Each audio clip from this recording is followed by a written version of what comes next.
بسم اللہ الرحمن الرحیم۔ رسول اللہ صلی اللہ علیہ وآلہ وسلم نے فرمایا کہ اللہ تعالیٰ فرماتے ہیں، میرے ذکر کے لیے وقت نکالو، میں تمہارے کاموں میں برکت عطا کروں گا، ورنہ دنیاوی کاموں کی کثرت تم پر اس قدر مسلط کر دوں گا کہ تمہیں فرصت ہی نہ ہوگی اور سکون سے محروم ہوگے۔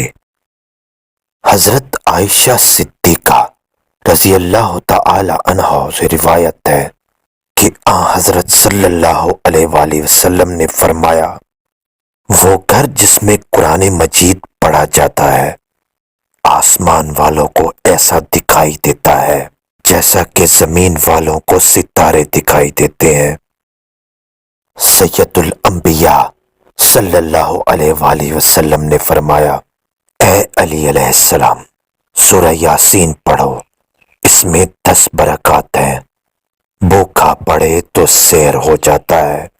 پیاسا پڑھے تو سیراب کر دیا جاتا ہے، بے لباس پڑھے تو اس کو لباس پہنا دیا جاتا ہے، کنوارا پڑھے تو اس کا نکاح ہو جائے، خوف زدہ پڑھے تو امن پائے، قیدی پڑھے تو رہائی پائے، مسافر پڑھے تو سفر میں اس کی مدد کی جائے، کسی کی کوئی چیز گم ہو جائے وہ پڑھے تو وہ اس کو پائے، مریض پڑھے تو شفا یاب ہو،